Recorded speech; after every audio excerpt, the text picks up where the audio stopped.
Je veux vous souhaiter la bienvenue à tous et à toutes. Je suis heureux que vous soyez là ce soir pour justement voir comment on va régler nos comptes avec Abraham.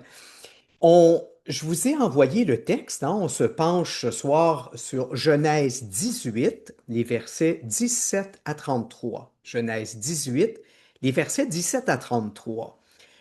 On va explorer un des textes les plus touchants du cycle d'Abraham.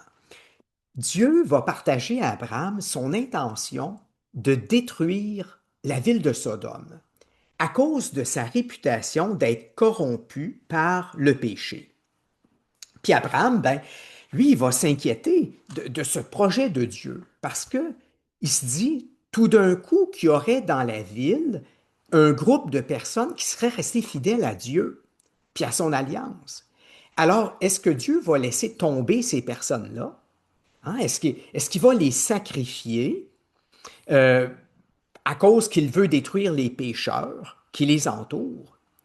Puis là, ben, Abraham se dit, ben, voyons donc, il me semble que ça serait pas juste d'agir comme ça. Alors, nous allons voir ce soir qu'Abraham va procéder à une véritable enquête pour voir jusqu'où va la justice de Dieu. Mais on pourrait dire que c'est aussi une enquête pour voir jusqu'où Dieu reste fidèle à ceux qui lui sont demeurés fidèles. Je voudrais tout d'abord vous dire quelques mots sur le contexte historique euh, de la rédaction finale de ce texte-là. Alors, voici l'hypothèse que je vous propose, c'est que ce texte sur lequel on va travailler ce soir, il a été rédigé dans sa forme finale en vue d'expliquer le sens des événements terribles de la déportation qui a eu lieu en 587 avant Jésus-Christ. Et pour défendre la justice de Dieu, hein, c'est que ceux qui ont été déportés en Babylonie lors de la destruction de Jérusalem hein, par le fameux roi Nabuchodonosor, eh bien, ils devaient se poser de graves questions, du type de celle-ci. Pourquoi est-ce que tout ça nous est arrivé? Est-ce que Dieu s'était pas engagé à être notre partenaire d'alliance, à être notre défenseur? On est le peuple choisi. Alors, comment ça se fait que notre ville a été détruite puis qu'on a été déporté? Et il y a certainement des gens qui accusaient Dieu, parmi les déportés, d'avoir manqué à son engagement. Puis il y en a d'autres qui devaient questionner la justice de Dieu.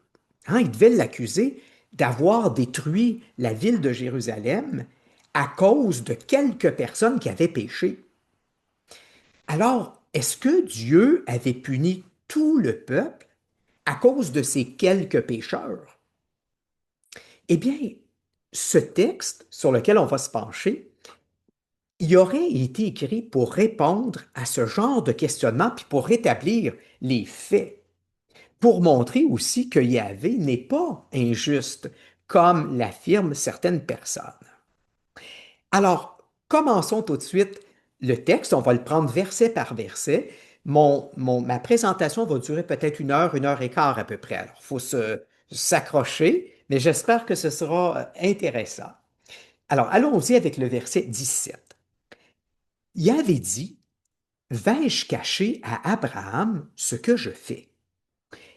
Alors, ici, on assiste à une délibération de Dieu avec lui-même.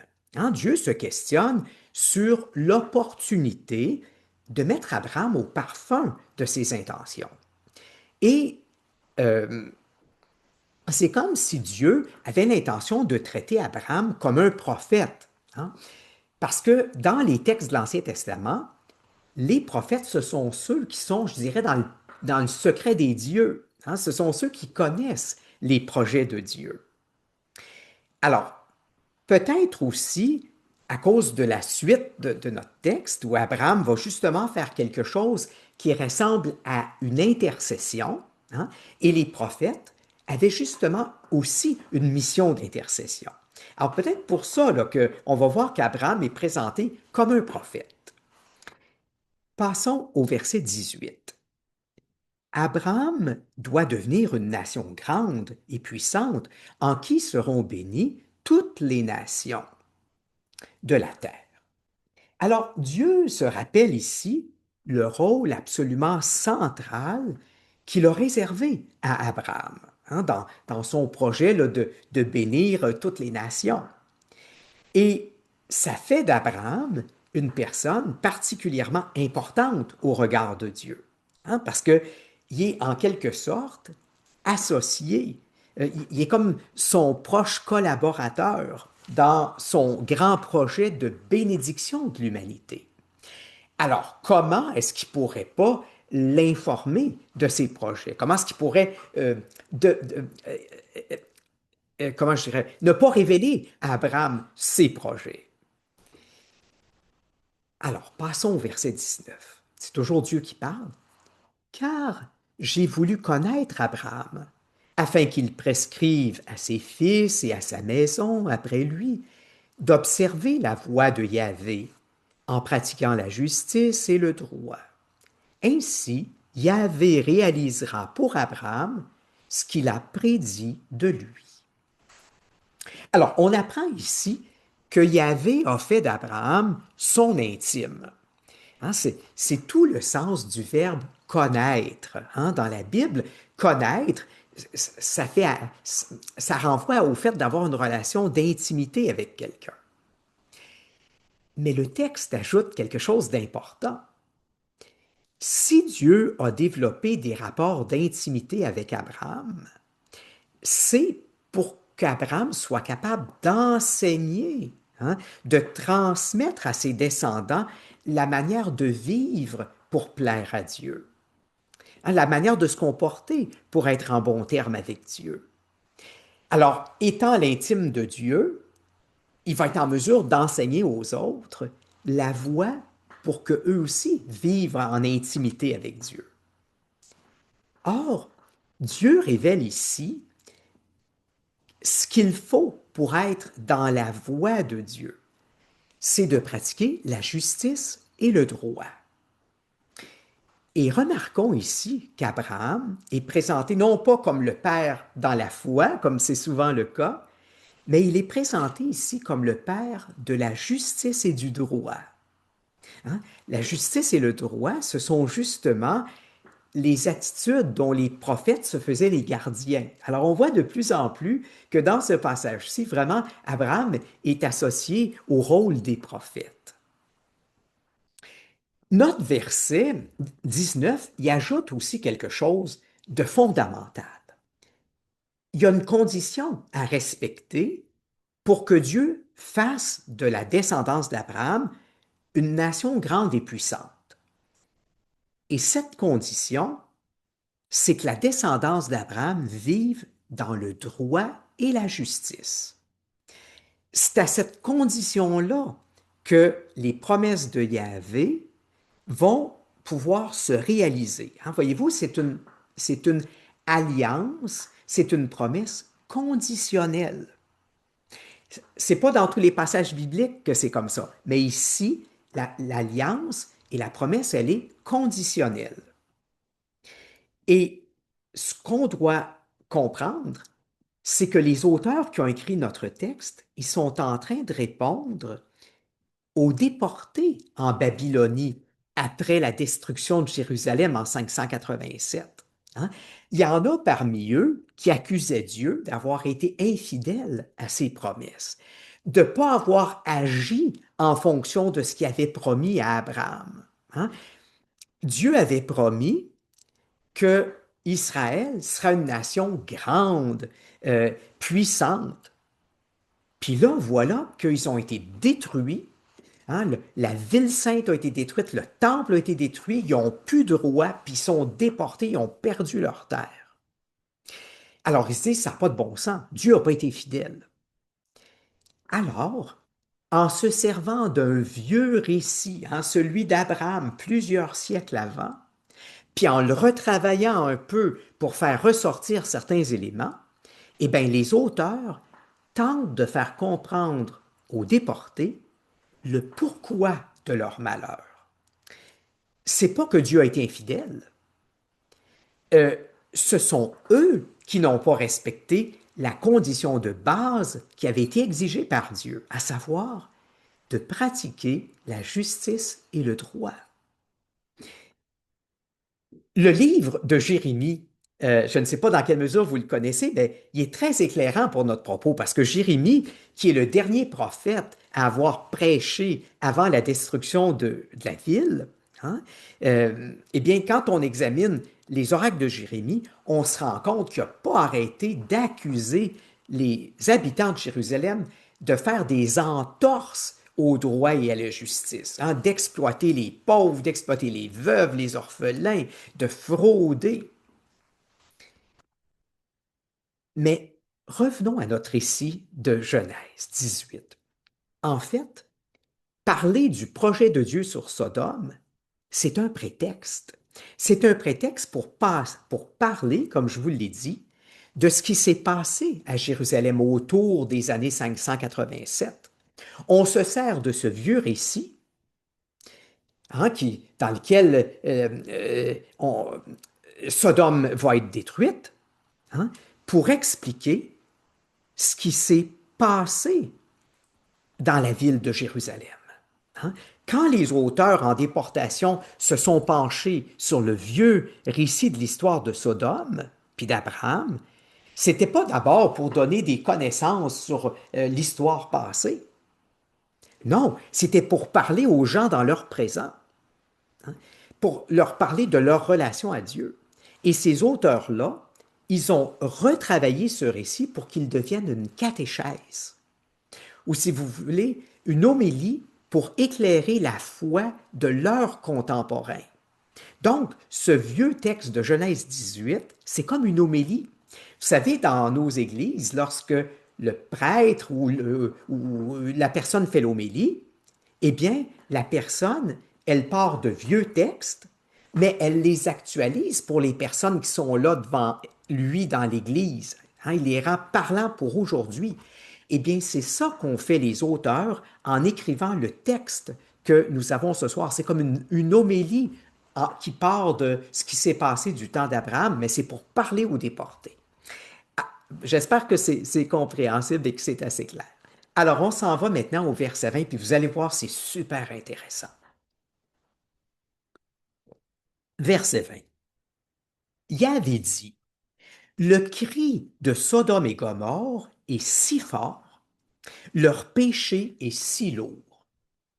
Bon, on savait déjà que les gens de la ville de Sodome étaient dans le péché. Hein. Ici, on nomme aussi Gomorrhe, mais on nous parle du cri de ces villes. De quoi est-ce qu'il s'agit exactement? En hébreu, nous avons le mot tsaakat. Tsaakat. Pas grave si vous ne connaissez pas l'hébreu. Hein? Ça désigne, c'est un mot qui désigne un cri, spécialement un cri de douleur, un cri pour appeler à l'aide. On peut comprendre que c'est le cri des personnes qui sont victimes des manquements à la justice et au droit.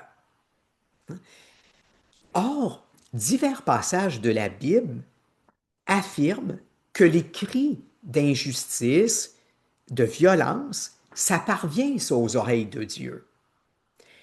Pensez par exemple au cas d'Abel qui est tué par son frère Caïn. Hein, on dit que le cri est venu jusqu'à Dieu. Ou bien pensez aux Hébreux qui étaient réduits en quasi-esclavage en Égypte. Eh bien, Dieu dit, j'ai entendu le cri de mon peuple. Eh bien, c'est la même chose. Dans le cas de Sodome et Gomorrhe, le cri, dit Dieu, est extrêmement fort. Ça veut dire que les abus sont graves, qu'ils sont nombreux. On s'en va au verset 21. C'est toujours Dieu qui parle. Il dit, le cri est tellement fort que je dois descendre pour voir s'ils ont agi en tout comme la plainte en est venue jusqu'à moi. Oui ou non, je le saurai. Voyez-vous, devant cette plainte-là, Dieu va agir comme un juge. Hein? Mais avant de prononcer son verdict, il veut bien s'assurer des faits. Hein. Le cri qui lui est venu aux oreilles est tellement fort qu'il n'en croit pas ses oreilles. Il se dit, je dois pas avoir bien entendu, il doit avoir une distorsion, ça se peut pas que le cri soit tellement fort. Hein. Euh, Ça lui semble impossible que le péché soit aussi grand que le laisse supposer le cri qu'il entend. Et c'est là qu'on voit que Dieu n'est pas un Dieu vengeur, hein. Un Dieu qui serait empressé de punir. Non, il laisse le bénéfice du doute à ces villes-là. Et Dieu a peur de se tromper. Il a peur d'être trompé par ses oreilles. C'est pourquoi il va faire une double vérification. Il ne se fie pas à ses oreilles, il veut descendre pour vérifier avec les yeux. Il va même aller voir les choses de près pour ne pas se tromper. Hein, il dit, je dois descendre pour voir. Eh bien, c'est toute l'idée que Dieu ne punit que lorsque c'est absolument nécessaire. Évidemment, les auteurs disent aux déportés, il ne faut jamais perdre le deuxième niveau, hein, ils disent aux déportés que Dieu n'a pas agi à la légère lorsqu'il a puni par les événements catastrophiques qui sont arrivés à Jérusalem en 587. Dieu avait bien examiné les faits. Il avait vérifié et revérifié avant de prendre sa décision. Passons au verset 22. Les hommes se dirigèrent de là vers Sodome. Abraham se tenait encore devant Dieu. Ici, dans le verset 22,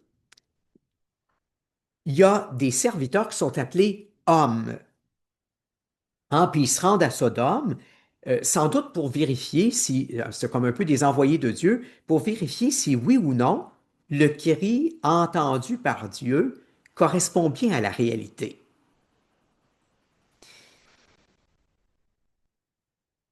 Et Abraham, lui, il demeure devant Dieu, hein, parce que Dieu est demeuré avec lui.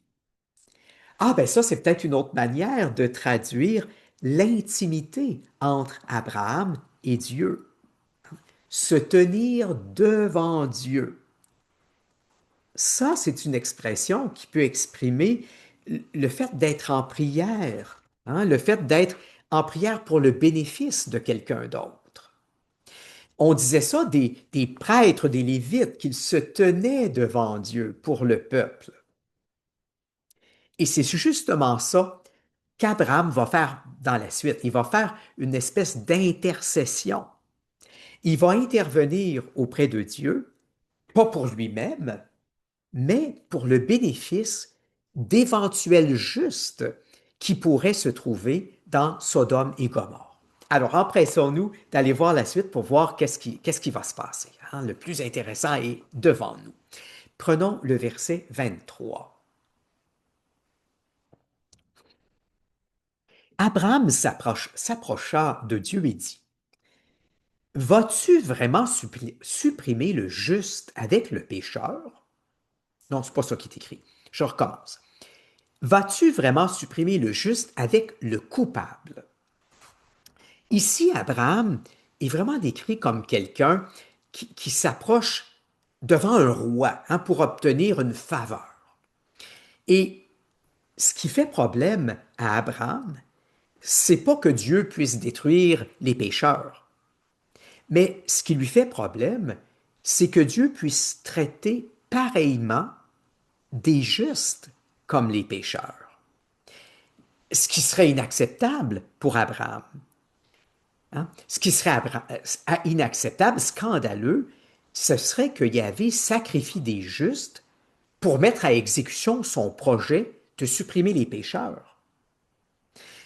Pour lui, c'est inacceptable que des justes soient des dommages collatéraux de l'action punitive de Dieu.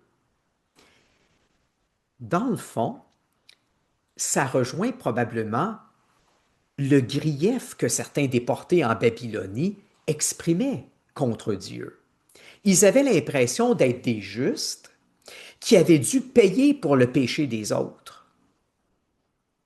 Ils avaient l'impression de ne pas avoir mérité personnellement cette punition et d'avoir été sacrifiés à cause que d'autres avaient péché.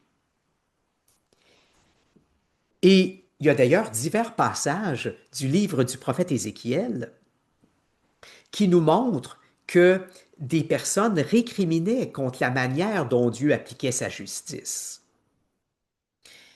Alors, le personnage d'Abraham ici, il est présenté de manière à faire écho de ces mises en question de la justice de Dieu. Mais ici, il y a quelque chose d'autre à remarquer. Dans notre récit, Dieu n'a pas dit qu'il avait l'intention de supprimer la ville. Dieu n'a pas dit ça. Et encore moins, Dieu n'a pas dit qu'il détruirait le juste comme le pécheur. C'est Abraham qui suppose ça. C'est dans sa tête à lui. C'est Abraham qui a cette peur-là.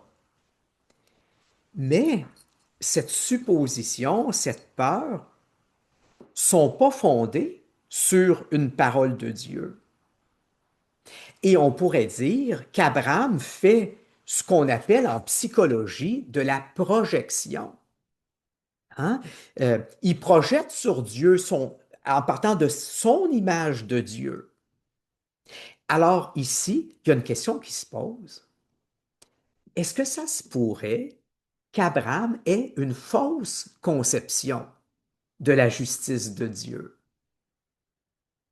Lui, il pense que Dieu règle ses comptes de cette façon-là.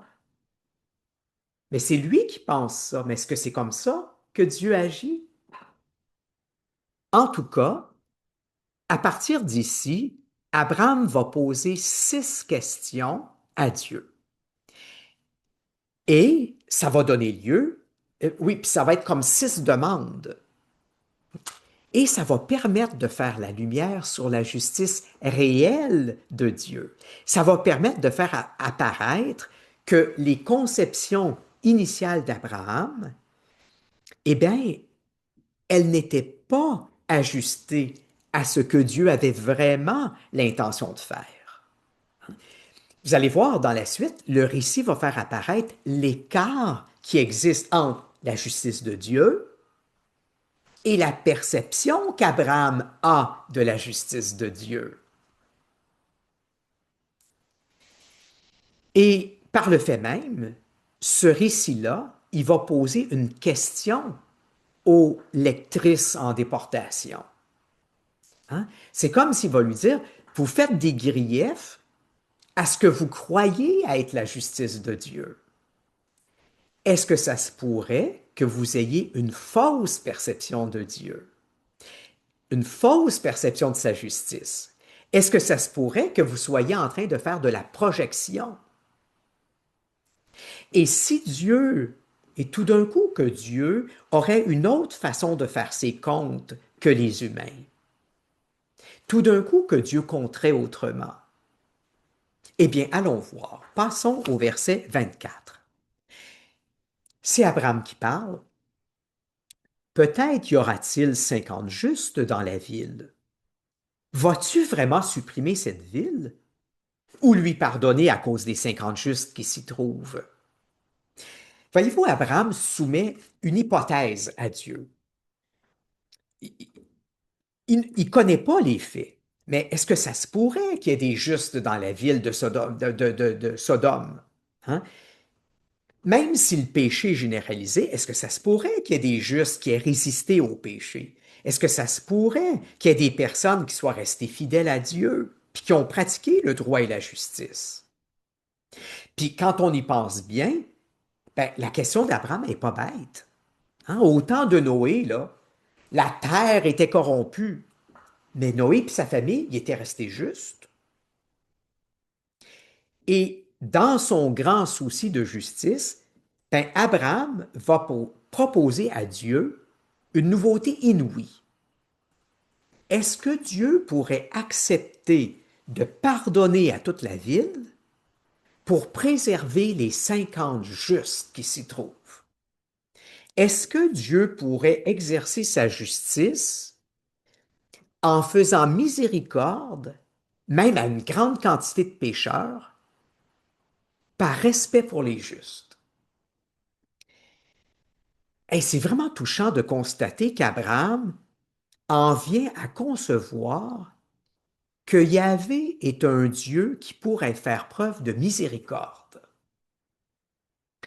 Et on a quelque chose de nouveau ici. On peut voir qu'Abraham n'est pas sûr de son coup. C'est comme une nouveauté. Il faut toujours se rappeler qu'on est bien, bien avant Jésus-Christ, là. C'est pas des chrétiens, là. Abraham, c'était pas un chrétien, puis il n'avait pas reçu l'Évangile, puis il n'a pas connu Jésus, là. Hein? Il est en train d'explorer des possibilités nouvelles dans les vieilles théologies du temps, puis il est en train d'entrevoir que peut-être que Dieu pourrait faire miséricorde. Mais le seul fait qu'il pose la question, c'est le signe que dans son expérience de Dieu à Abraham, il a perçu que Dieu pouvait faire miséricorde aux pécheurs. Puis Abraham lui-même en avait fait l'expérience quand il avait vendu sa femme au pharaon d'Égypte. Passons au verset 25.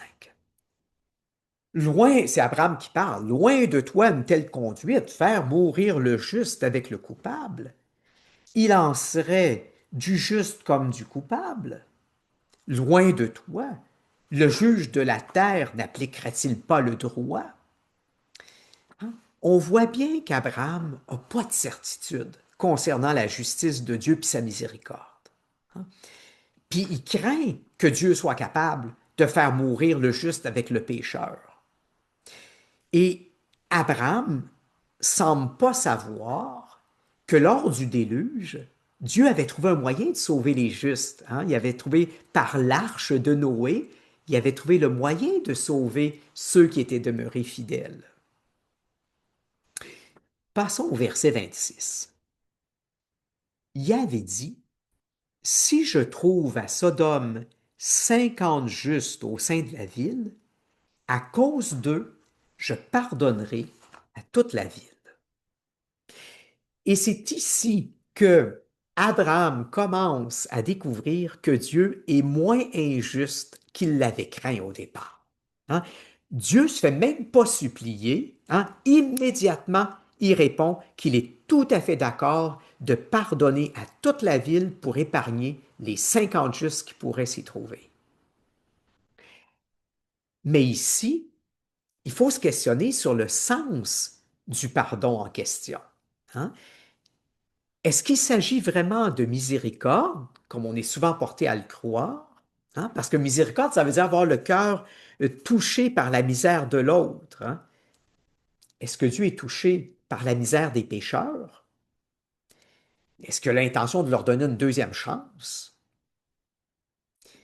La réponse est non. Hein? Le but de Dieu, c'est d'épargner les 50 justes. Hein? Puis c'est de venir aussi au secours de ceux qui sont abusés.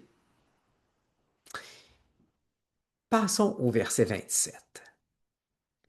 Abraham reprit et dit, je vais me décider à parler à mon Seigneur, moi qui ne suis que poussière et cendre.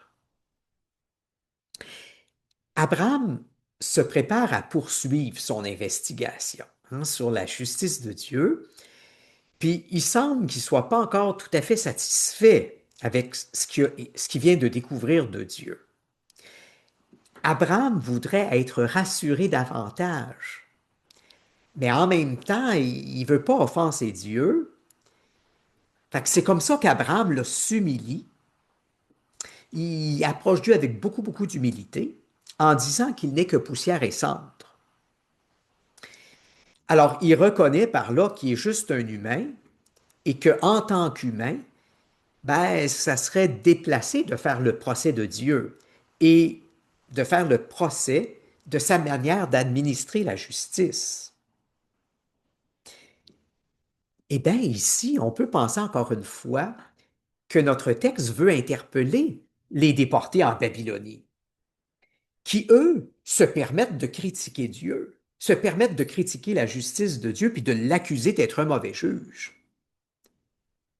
Qui sont-ils, eux, pour se permettre de parler comme ça avec arrogance à Dieu. Hein? Leur père Abraham, qui était pourtant plus saint qu'eux autres, qui était l'intime de Dieu, un prophète, il n'approche de Dieu qu'avec le plus grand des respects, avec la plus grande humilité possible. Eh bien, c'est comme un miroir qui est présenté aux déportés, puis qui leur dit, vous êtes peut-être moins saints que vous le prétendez. Vous pensez que vous êtes des justes qui avaient été punis injustement à cause des autres pécheurs. Regardez votre attitude à l'égard de Dieu. Regardez comment vous entrez en relation avec Dieu. Êtes-vous si juste que ça? Êtes-vous si innocent que vous le prétendez en face de Dieu? Alors, en se comparant avec Abraham, qui est le père du droit et de la justice, ils peuvent tout de suite constater qu'ils ont des conversions à faire. C'est vraiment un texte qui les provoque, qui les interpelle. Passons au verset 28. Alors, Abraham poursuit son enquête. Peut-être sur 50 justes, en manquera-t-il 5? Pour 5, détruiras-tu la ville? Dieu dit, je ne la détruirai pas si j'y trouve 45 justes. Alors, si vous avez lu le texte avant mon entretien, comme je vous l'avais suggéré, eh bien, à partir d'ici jusqu'au verset 31, de question en question, Abraham va pousser son enquête de Dieu et sur la justice de Dieu. Et même si le nombre de justes baisse de plus en plus, ben, ce qu'on remarque, c'est que c'est sans aucune hésitation que Dieu se montre prêt à laisser tomber son projet de destruction. À mesure que le nombre des justes baisse, ben, le récit nous révèle à quel point Dieu est fidèle, à quel point il est bienveillant pour ceux qui pratiquent le droit et la justice. Ces personnes-là ont un prix infini à ses yeux. Et on apprend qu'ils préfèrent pardonner à toute une ville plutôt que de sacrifier une poignée de gens qui lui sont demeurés fidèles. Donc, à chaque fois que le nombre baisse, descend, Abraham découvre de plus en plus à quel point Dieu est juste et à quel point il s'était fait une fausse représentation de Dieu. Dieu est bien plus juste qu'il n'avait osé le croire au départ. Et ça devient de plus en plus clair qu'il y avait un respect sans borne pour les justes et qu'il ne serait vraiment pas question d'en punir, ne serait-ce que quelques-uns injustement. Alors, si nous reprenons notre grille de lecture là, à deux niveaux, hein, notre grille d'interprétation historique, ben, je ne sais pas si vous réalisez bien ce que les déportés sont en train d'apprendre sur Dieu et sur l'état de la ville de Jérusalem au moment de sa destruction. Si Dieu dit qu'il ne détruirait jamais une ville où se trouveraient 40 justes ou 20 justes, ça veut dire qu'au moment de la destruction de Jérusalem, il se trouvait même pas 20 personnes justes dans la ville. La corruption était partout. Et ce récit est donc très confrontant pour les déportés. Eux qui se trouvaient justes, hein, eux qui accusaient Dieu d'être injuste.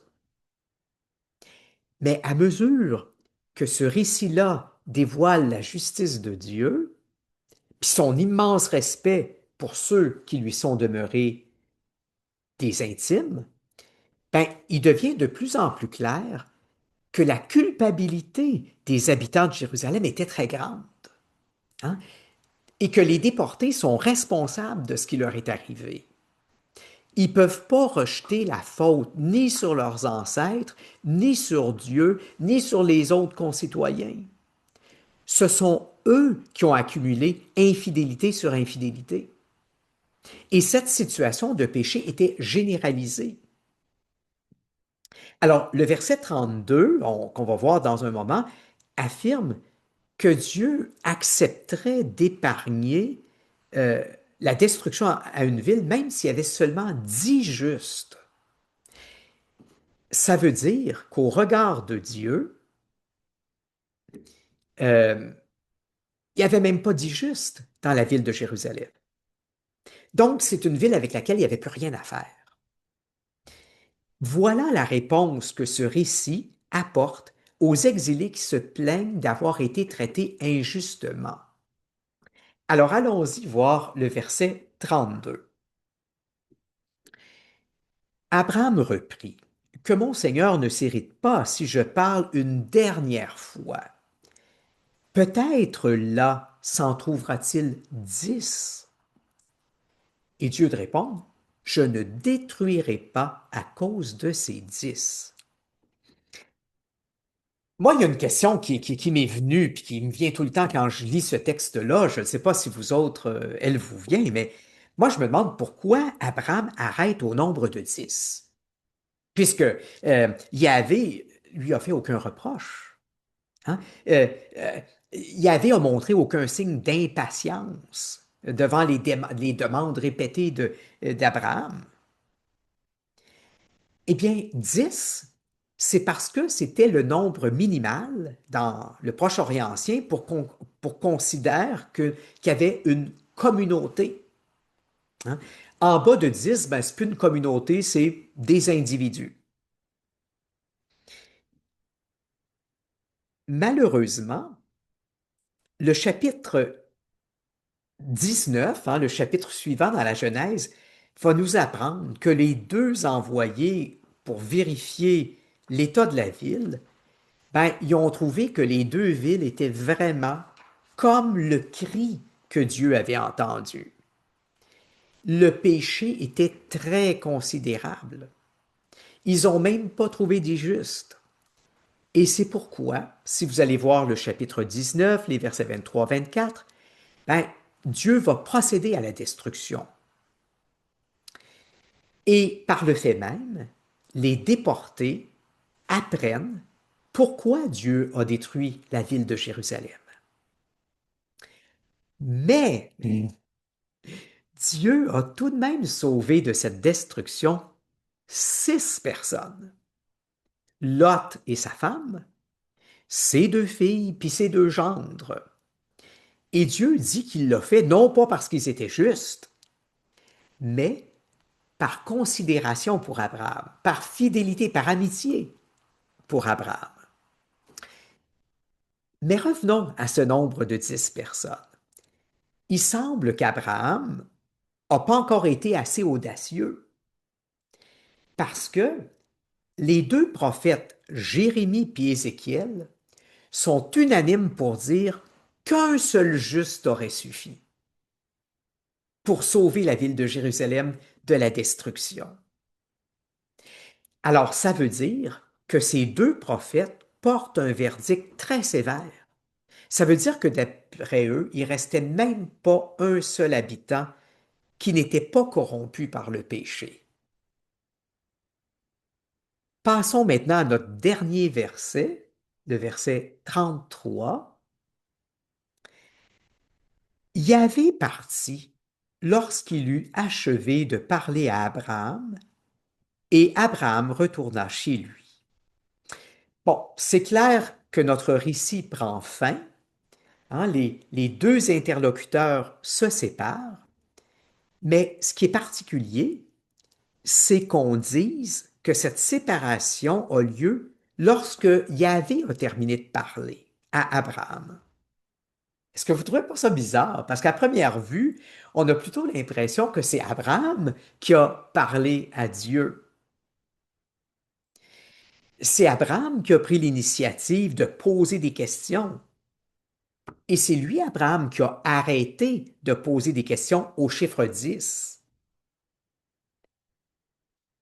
Mais quand on examine ce récit-là plus profondément, on se rend compte que c'est Yahvé qui se dévoile de plus en plus en répondant aux interrogations.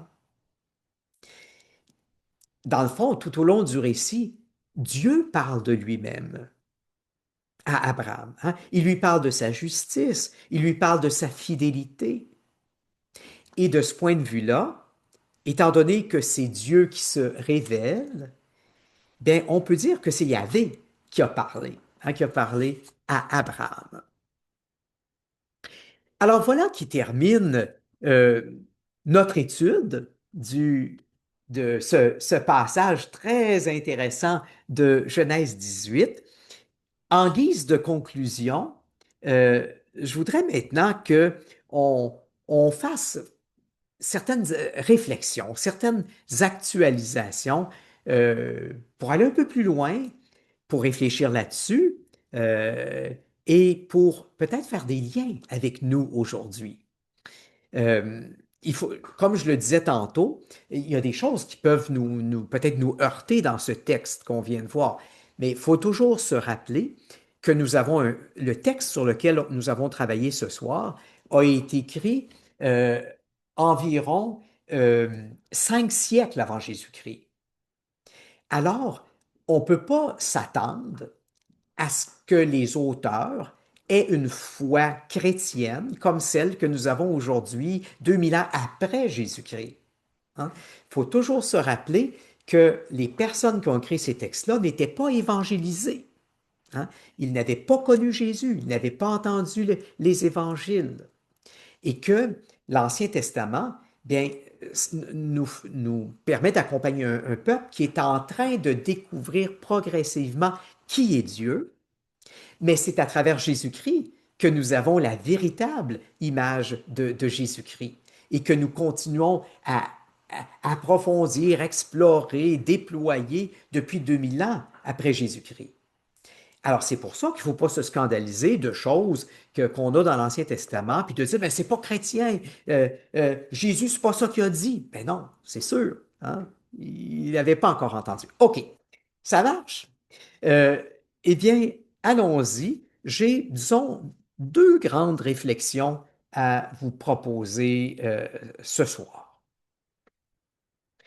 La première, je trouve qu'il y a une chose qui est très frappante dans ce récit. C'est que nous voyons que Dieu n'est pas prompt à punir. Non, nous voyons que Dieu est prêt à tolérer la présence du péché et du mal pour s'assurer de ne pas causer de tort aux personnes qui ont choisi de lui être fidèles, puis de marcher dans ses voies. Eh bien, même si on est dans l'Ancien Testament, puis qu'on est en train d'explorer, puis de chercher, je trouve que ça ressemble beaucoup à ce que nous trouvons dans une parabole que moi j'aime beaucoup, une parabole de Jésus, et c'est celle du bon grain et de l'ivraie. Vous la connaissez probablement. La, je vous la raconte là, rapidement pour peut-être vous la rappeler si vous ne voyez pas de quoi il est question. Hein, c'est quelqu'un, un agriculteur qui avait demandé à ses serviteurs de faire une belle semence, semer du blé et tout ça, hein. Puis là, tout d'un coup, après quelques jours, les serviteurs viennent voir le maître tout affolé, puis dire, qu'est-ce qui se passe? Il y a plein de mauvaises herbes, là, une sorte de mauvaise herbe qui s'appelle de l'ivraie, ça pousse partout dans le champ. Hein? Puis là, les autres sont tous énervés avec ça, puis ils disent, là, fais juste nous donner un ordre, puis on va aller tout arracher ça, cette mauvaise herbe-là. Puis la réaction du propriétaire, qui représente Dieu, bien sûr, c'est de dire, non, faites pas ça. Parce que les racines sont toutes entremêlées hein, de ces plantes-là. Fait qu'en arrachant cette ivresse, ces mauvaises herbes, vous risquez d'endommager le blé qui est en train de pousser. Vous risquez d'arracher des plants de blé. Laissez tout ça pousser ensemble, Puis lors de la moisson, quand on ramassera, on fera le tri de tout ça. OK. Si jamais vous voulez aller voir cette parabole, elle est dans l'évangile de Matthieu. C'est au chapitre 13, les versets 24 à 30. Eh bien, si on compare Genèse 18 et Matthieu 13, je trouve donc c'est rassurant pour nous autres. En tout cas pour les pécheurs comme moi. Je ne sais pas si vous êtes pécheresse, mais moi oui. Hein? Je trouve donc ça rassurant parce que tant le texte de Genèse que nous venons de voir que la parabole de Matthieu 13, eh bien, nous montre à quel point Dieu se soucie de ce qu'il y a de bon en nous. Hein? Notre personne, notre histoire personnelle, elle ressemble à une ville où il y a des justes et des pécheurs. Notre vie, notre histoire personnelle, elle ressemble à un champ où il y a et du bon grain et de l'ivraie. Je ne ferai pas lever la main parmi vous de ceux qui, dans leur vie, ont seulement du bon grain, parce que je ne voudrais pas blesser votre humilité, mais moi, je ne pourrais pas lever la main. Eh bien, la bonne nouvelle qu'il y a tant dans Genèse 18 que dans Matthieu 13, c'est que Dieu n'est pas empressé de punir ou de châtier. Et s'il y a un peu de justice en notre vie, ça va couvrir beaucoup de péchés. Parce que nous avons vu qu'il suffit qu'il n'y ait que 10 justes pour que Dieu aurait décidé de ne pas détruire la ville. Ce qui nous est révélé comme bonne nouvelle, c'est que Dieu est capable de voir dans notre vie les petites pousses de sainteté. Et ça lui importe. Ça a une valeur infinie pour lui. Et ces petites pousses de sainteté dans notre vie, ça lui importe beaucoup plus que nos zones de faiblesse et de péché. Et ce que nous comprenons, c'est que Dieu est prêt à tolérer beaucoup par respect et par fidélité à ce qu'il y a de beau, à ce qu'il y a de bon, ce qu'il y a de saint en nous. Et certainement qu'il est capable de mieux discerner que nous-mêmes ces pousses de bonté en nous. Parfois, nous sommes bien durs avec nous-mêmes et parfois, nous sommes aveuglés par nos péchés. Parfois, nous sommes si pris dans notre culpabilité que nous perdons de vue les pousses de sainteté qu'il y a dans notre vie. Mais Dieu n'est pas aveuglé par nos péchés. Il n'est pas aveuglé par nos manquements, nos gaffes.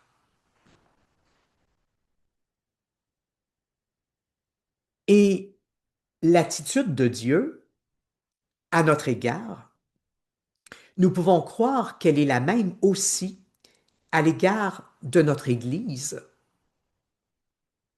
Dans notre Église, il y a du bon grain, mais il y a aussi de l'ivraie. Et Dieu est capable de voir le bon grain dans notre Église. Et il est capable, par respect de ce qu'il y a, pour ce qu'il y a de beau, de ne pas la détruire. Hein? Et c'est la même chose on peut dire la même chose de votre communauté chrétienne, de votre famille, de votre communauté religieuse. OK, ma deuxième réflexion ou actualisation, mettez le mot que vous voulez. Ben, je vais peut-être même en avoir une troisième là, qui me monte au cœur, mais disons, prenons ça une deuxième pour le moment. Le récit que nous venons d'étudier il nous a permis de constater qu'au départ, Abraham avait une perception inadéquate de la justice de Dieu. Hein. Son image de Dieu était fausse, elle était en partie faussée. Hein. Et son image, sa manière de concevoir la justice de Dieu était aussi en partie faussée. Dans le fond, l'idée ou la représentation qu'il se faisait de Dieu, ça ne correspondait pas à la réalité de Dieu. Et dans le fond, c'était ça un des problèmes des déportés. Ils ont une fausse conception de Dieu et de sa justice. Eh bien, ça devrait sonner une sonnette d'alarme pour nous autres, ça. Parce que, est-ce que ça se pourrait que nous aussi, même si nous vivons après Jésus-Christ, est-ce que ça se pourrait que nous ayons sur l'un ou l'autre point des représentations de Dieu ou de Jésus qui sont inadéquates? Et je suis certain que dans votre vie, à certains moments, vous avez fait des expériences où vous avez évolué dans la vie, puis vous dites, mon Dieu, hey, il y a 15 ans, là, j'étais dans le champ quand je pensais que Dieu était de telle façon, de telle façon. Je suis sûr que vous pouvez le remarquer dans votre propre vie. Vous n'avez, par exemple, je vous donne oui, un exemple, pensez à votre représentation de vos parents. Hein? La manière dont vous voyez votre père, votre mère quand vous aviez 5 ans, ou quand vous aviez 10 ans, ou bien quand vous étiez dans votre crise d'adolescence, ou quand vous êtes devenu un père ou une mère. Oh là, je dis, oh là, je comprends, ma mère ou mon père, ou hein, ça a changé. Eh bien, nous aussi, comme Abraham, nous risquons de projeter sur Dieu des perceptions qui ne correspondent pas à ce qu'il est en réalité. Hein, il y avait des déportés qui étaient en colère contre Dieu parce qu'ils estimaient que Dieu avait été injuste à leur égard. Puis notre récit explique que c'était inexact. Eh bien, encore aujourd'hui, dans mon ministère, j'ai souvent rencontré des gens qui étaient ou qui sont en colère contre Dieu. Pourquoi Dieu m'a fait ça? Combien de fois j'ai entendu ça? Hein? Soit lors de la mort d'un proche, ou bien parce ils avaient perdu leur emploi, ou parce que leur femme ou leur mari a décidé de divorcer, que sais-je, hein? Pourquoi une maladie, hein, un diagnostic de maladie qu'ils reçoivent? Pourquoi Dieu m'a fait ça? Est-ce que c'est vraiment Dieu qui est responsable de ces malheurs-là? Est-ce que c'est vraiment Dieu qui a produit ces malheurs-là? Puis en plus, dans le but de faire ça à toi, pour te faire souffrir, te faire du tort, c'est clair qu'encore aujourd'hui, nous disons ou nous risquons de dire des niaiseries sur Dieu. Excusez-moi le terme, je veux dire ça plus poliment, des choses inappropriées ou qui ne sont pas ajustées à la réalité de Dieu, qui ne correspondent pas vraiment à ce qu'il est. Et ça, c'est grave parce que ça peut fausser notre relation à Dieu. Ça peut polluer notre relation à Dieu ou ça peut faire en sorte on veut pas en avoir de relation avec ce Dieu-là. Il y a bien des athées qui sont des athées de leur fausse représentation de Dieu. S'ils connaissaient, s'ils savaient comment Dieu est en réalité, ils se jetteraient dans ses bras. Mais ils sont des athées, ils rejettent la fausse image de Dieu qu'ils ont ou qu'elles ont.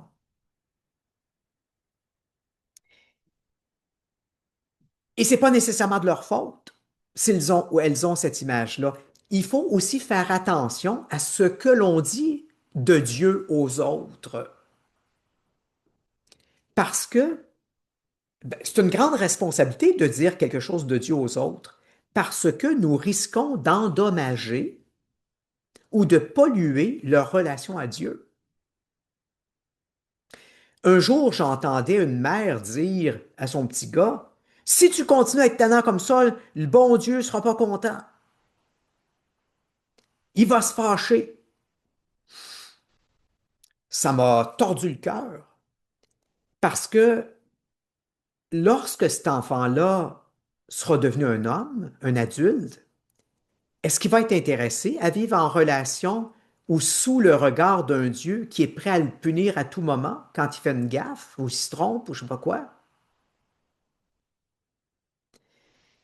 Ou bien le genre de choses que j'ai entendu quelquefois au salon funéraire, lorsque quelqu'un est mort dans un tragique accident, hein, j'ai entendu des gens dire, ah, le bon Dieu est venu le chercher.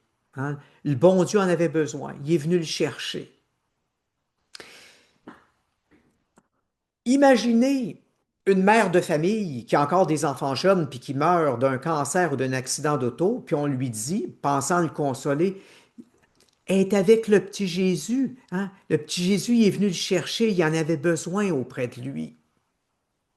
C'est terrible parce qu'on est en train de présenter un Dieu absolument égoïste qui se fout de ces jeunes enfants qui ont besoin de leur mère, qui ont besoin d'être aimés, qui ont besoin d'être cajolés et entourés. Puis Dieu se fout d'eux autres parce que lui, il veut avoir la mère auprès de lui. C'est terrible. Quelle image de Dieu!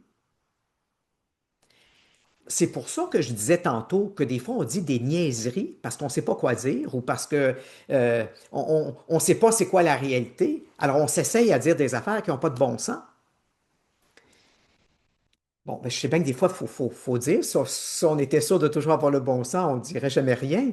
Mais j'essaye de, vous savez, ce soir, avec ce texte-là, j'essaye de vous faire comprendre comment c'est d'actualité et comment ça rejoint des choses.